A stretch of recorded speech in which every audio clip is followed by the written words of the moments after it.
So my name's Joe Croft. Didn't come up with the title, but I've tried to write a presentation which matches it. It's an interesting way around to do it. So firstly, does everyone know who Overbury are? If you say yes, then I don't have to bore you talking about Overbury. Yes. Good, okay. We are super good. That's the memo to take away from the Overbury side. So I'm going to try and talk a little bit practical. That's what contractors do.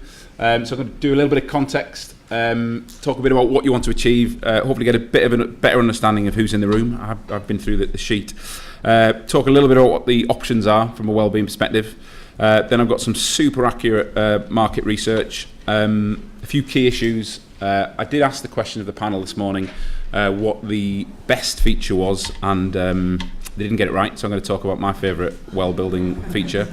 And then just some key takeaways, which sadly are going to end up sounding, whoever's coming on last, the number of things that haven't been talked about by the time you go on last. A few slides I've just had to cross off during lunch. So I've got about 242 to get through, which is less than the previous. So from a well-being point of view, this is one of the chaps in our workplace consultancy did this wonderful sketch a couple of years back. I guess I just want to point out that today, for the bulk of today, we're talking about this top left corner about the environmental aspects of a space, which is pretty much all you can do when you're doing Cat A spaces. If you're doing Cat B, you've got a whole more complex bunch of things to look at, which is why the well building standard gives you a bit of a broader reach than just looking at the space itself.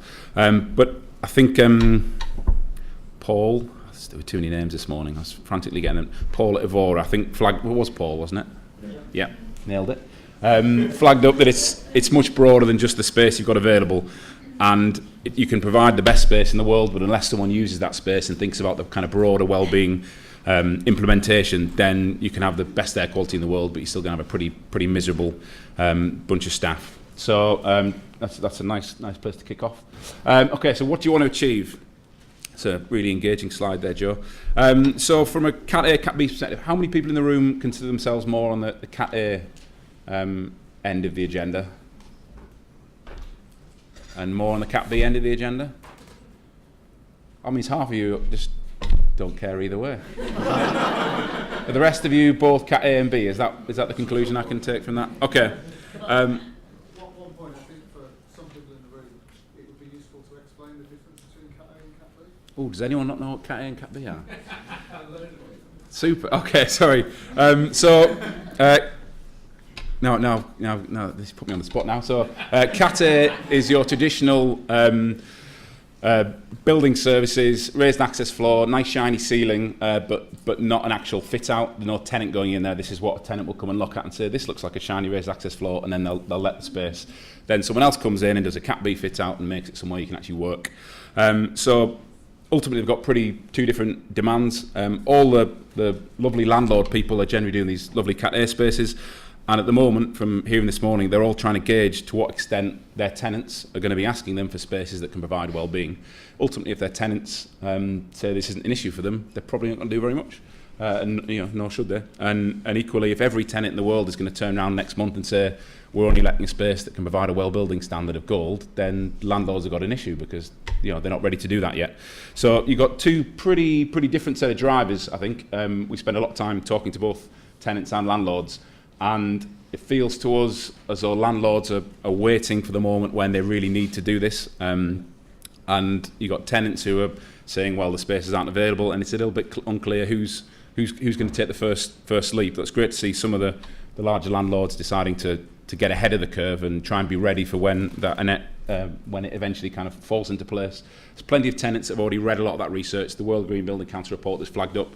It was a brilliant bit of research. I imagine a fair few people here were at the same talk by Joe Allen, not the Stoke central midfielder, but the Harvard public health professional. Came over at the start of the year. Was anyone at the Joe Allen talk? Oh, not as many as I thought. Anyway, absolutely fantastic piece of research and pretty compelling. So you put that in front of financial directors and they start thinking this is pretty inevitable, they're going to have to do sooner or later. So is it a Cat A, is it a Cat B issue? As a contractor, fortunately we work in Cat A and Cat B, so it affects what we need to do, and it really, the well building standard is so tied up more at the Cat B end that I guess one of the takeaway messages is I don't think it's not a great jump for landlords to start providing Cat A spaces either to formal certification or kind of well-ready spaces. But we'll get into that in a bit more detail. Okay, so everyone got the hang of Cat A, Cat B? Super. Okay, well-being options. So we've kind of touched around the edges a bit this morning. Inevitably, I'm going to be a little bit more direct about things. So we've got the formal well building certification, which we had quite a bit on this morning, and I'm going to do a fair bit more on in the next 10 minutes. Fitwell, has anyone read about Fitwell? Oh, good number of Fitwell hands. So if you're familiar with BRE and SCAR, both environmental assessments, well building and Fitwell are just different well-being assessment methods. I'm not going to do a whole piece on well building versus Fitwell, but there's pros and cons to both, and they're both very good in their different ways. So we've got various clients looking at formal well-being certification, either well or Fitwell. You've then got this Fitwell ready approach, which I think we're seeing more on the landlord end of the spectrum, where they don't necessarily want a full certification, but they want to be able to say accurately to tenants that their space could easily be fitted out to well building standards, and they're providing the necessary from a services perspective. We've seen a fair few people taking a well-being approach, not wanting formal certification, but they certainly want to put things in place that are going to benefit their staff. That's on the Cat B end. And then the fourth and final option, which I think there's still a reasonable number of people just hoping this will all go away, which I suspect they're wrong, but they seem to be getting by at the moment, certainly on the Cat A end, probably a bit more difficult at the Cat B end, I think. Okay, so this is what you all came for, the super accurate market research. So just as a sample size, to give you a sense of the fact that the market's already doing this. This isn't something that we're expecting to come in 12 months. 12 months' time, this is here now. So in the last 6 months, we've had 5 formal well-building tenders. We've had 1 formal Fitwell tender, 6 projects. This is separate to the 5 formal well-building tenders that have had specific features within the well-building standard in the contract for us to achieve. And then we've got a whole bunch of consultants. We have a wellbeing forum where we put a bunch of consultants in a room, ply them with coffee, and try and get as much information out as possible, telling us that they've got a whole load of their property portfolio clients. I suspect they're the kind of people that have turned up to an event like this that are looking at what they need to get their Cat A spaces well ready. And the short answer to that, I expect we might get into it in the discussion, the short answer to that is I don't think there's a great deal from a Cat A perspective that you wouldn't already be doing, certainly from a cost end point of things. I think Julie said from a services point of view, a lot of these things are picked up in kind of CIBSE guidelines anyway. And then certification fees. So the other thing coming out from consultants speaking to portfolio clients, and I've told this to the wonderful people at Delos, who I'm big fans of, the certification fees ultimately are putting people off at the moment. Has anyone used the well building certification pricing tool, which is a super easy tool to use, so great work developing the tool, but ultimately it gives you a really big number, which you've then got to give to a client and persuade them. The argument that Paul, I never get his surname right, Paul Scalia? Sharla, it's a silent C, at Delos makes, and I think it's a really good argument, and if you can get the conversation at this end of the discussion, it works, is that cost, when you get out the tool, you get this bottom line figure, which is significantly larger than you expect, but then it gives you a cost per employee based on the size of space.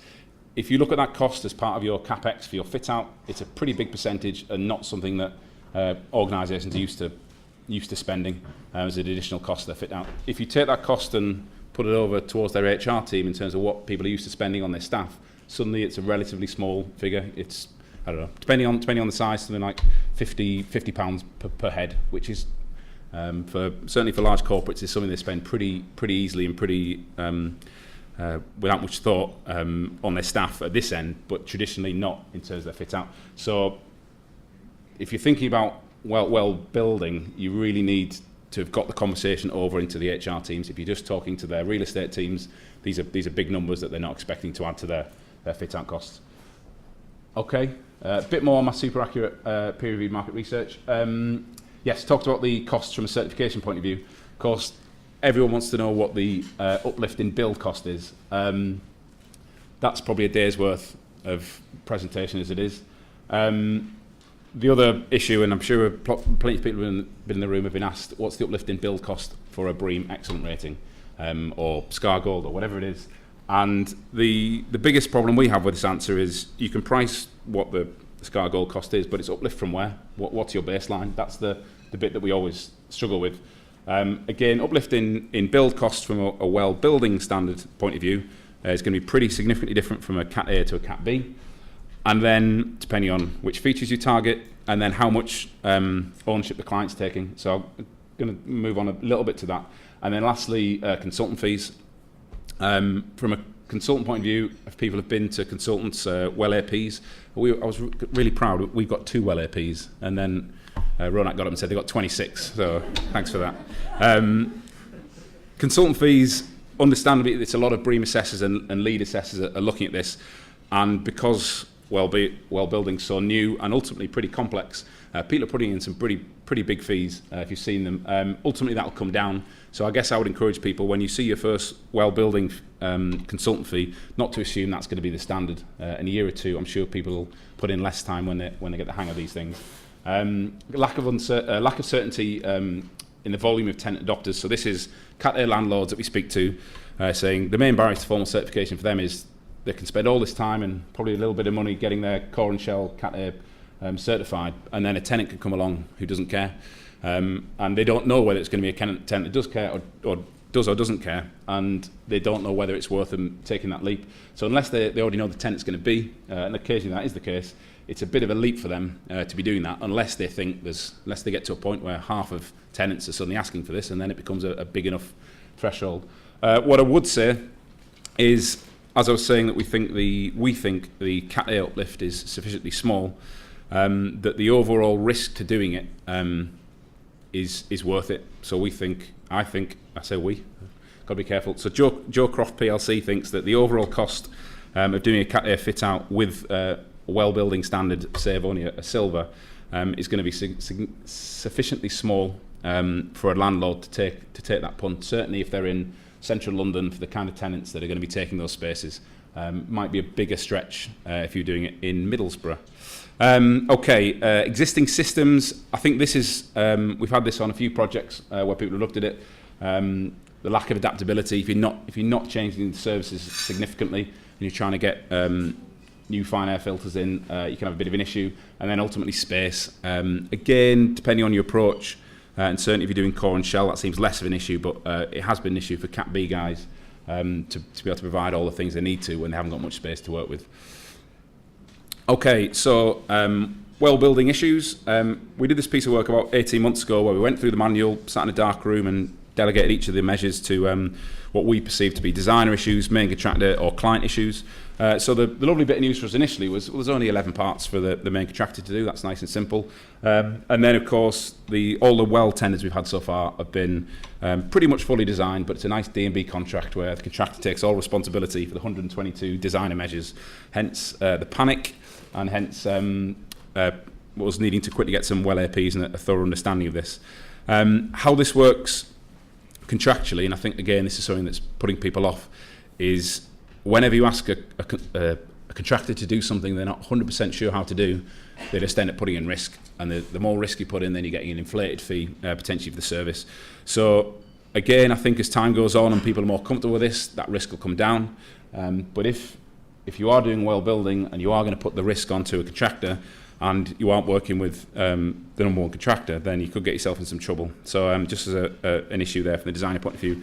The other thing is the occupant-client aspect. Unless the client is really bought in, unless the client is really going to take this forward, because they've got to keep being re-verified every 3 years, and they've got a whole load of things that they need to do that aren't anything to do with the fit-out. So unless the client's really driving that, you can't get this standard. So we've had some clients that really like the idea of a well-building sticker to put on their wall, but then as soon as you say, well, here are the 68 things you need to do, then it suddenly changes the conversation. So it's important to have that conversation pretty early on for them to understand it's not just going to be provided in a space and they can walk away and keep doing things as they've always done them. Okay. So the answer, of course, to is it really? Gosh, okay. I told them I'd be 5 minutes shorter. The answer to the best well feature is, of course, Air 13. I do want to talk about this one. I've only got a couple I'm going to talk about in detail, just to put a few things on people's radar. So if you take the kind of standard 12 litres per second per person, or maybe 10 litres per second per person, I think it's based on 12 litres per second per person, on a pretty big central London fit out, 25,000 square metres. So let's just do a flush out at the end of the project, sorry, I should say. So there's a requirement, it's not a precondition, but it's a requirement to do 4,500 metres cubed of outdoor air per metre squared. If you do that on a large central London fit out, that takes 53 days. So not many people have put 53 days worth of programme in to do a flush out. So there's a few things you can do there. Well, of course, you can leave this measure alone, but ultimately you need to pass the air quality testing, which Roy's going to talk about. So even if you don't want this measure, you need to do a pretty good flush out because the air quality standards is a precondition. So 53 days is the kind of the initial sums back of a cigarette packet, and then you start to work with some pretty bright technical services managers, and they can bring that down. We've got it down to about 28 days. But 28 days, it's an extra month on your programme. That's still pretty significant. There's a whole bunch of ways you can do that. And then we had a much smaller project that wanted this particular well feature, wasn't going to perform a well building, which still added 9 days to a programme, and obviously a much smaller programme. So this is a measure to look at pretty early on and understand when you're doing well building, there will be implications on your programme, both from a build point of view and also design time. So yeah, Air 13 was the correct answer. Okay. The other feature I want to talk about, there's a whole bunch of materials features. The top one, I'm sure Roy's going to talk about in detail, so I'm not going to go into Aero 1, but the 4 below it, which are all materials related, will ultimately feed into the air quality standards testing you've got to do anyway. So the 4 materials credits, which were kindly handed to Overbury to deliver on this well building project, and got us in a bit of a panic. This was about a few months before the well building and BRE alliance, which if we'd known was happening would have made this a lot easier.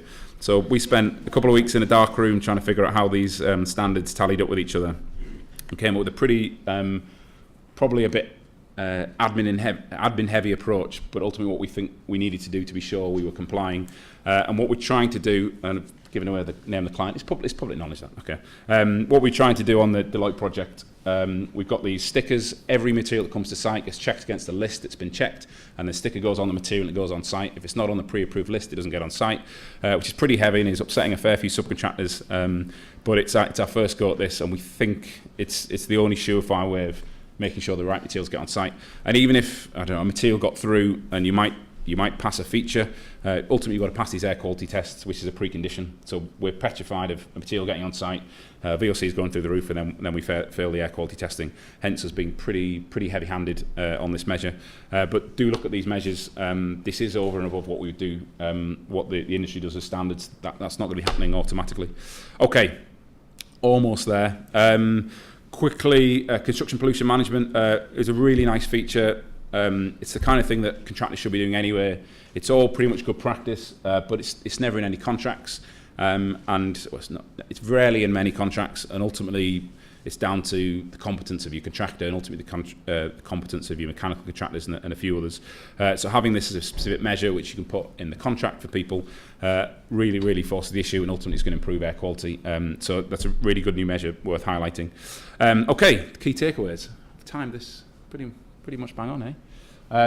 Okay, understand what you want to achieve. That's really important. Understand full well certification can't be a bolt-on. And I mean that not as a criticism to well certification. I think it's one of its qualities is that it needs to be central to all the other decisions you're making. If you get to 6 months into the development of a project and a month before it goes out to tender, or even as we've had a month after it's gone out to tender, and then someone says, hey, should we do well certification on this? It makes it a lot more difficult, probably a lot more risk is going to get factored in, and potentially a fair bit more cost, and things won't be in the programme. Understand how formal certification will affect design and construction time. So you've got construction time is things like the air flush, but from a design point of view, and I really feel for architects out there, because there's some really cracking architects who are obviously working on a lot of projects and are having their time spread pretty thinly, and then they're asked to do something like well certification, which they could do a wonderful job at given sufficient time. And there's obviously pressure on fees. So if you're doing well certification, please remember that architects are people too. So give them the time they need to do that level of design, and ultimately make our life, the contractor, a fair bit easier as well. Get a well or fit well or whatever the consultant is on board, even if you're not going for a formal certification, if you're trying to just implement some well-being measures, get a consultant on board early to establish what's viable with the space, what can be done easily. There's a lot of these things that can be done pretty easily, pretty cheaply. A lot of them can be done for free, but they need to have been considered early on. So just do that. And then lastly, it'd be a bit much for me to get up here and not say this, appoint a good contractor. There is one good one out there and a few others. So please do that. Thank you very much. Almost. Further reading, the Morgan Lover Wellbeing Checklist. That's just a free to download document, which is just a bit of an easy tick list to set you off on your way. It's nice, easy use for a layman. The World Green Building Council Health and Wellbeing Productivity and Officers Report, which I'm sure pretty much everyone in here has read. And then the one that I flagged up earlier, the Harvard School of Public Health, the COG-FX study, which is absolutely fantastic, which talks not just about productivity, but about the quality of the decision making, which I don't think we've necessarily put enough emphasis on. Done. No questions. They come later, right? No questions.